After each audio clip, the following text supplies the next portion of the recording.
यूसुफ ने दुआ की कि परवरदिगार, जिस काम की तरफ ये मुझे बुलाती हैं उसकी निस्बत मुझे कैद पसंद है, और अगर तू मुझसे इनके फरेब को न हटाएगा तो मैं इनकी तरफ माइल हो जाऊंगा और नादानों में से हो जाऊंगा। बस उनके रब ने उनकी दुआ कबूल कर ली और उनसे औरतों का दांव टाल दिया।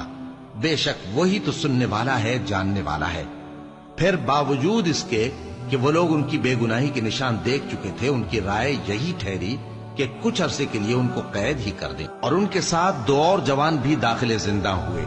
एक ने उनमें से कहा कि मैंने ख्वाब देखा है, देखता क्या हूं कि शराब के लिए अंगूर निचोड़ रहा हूं।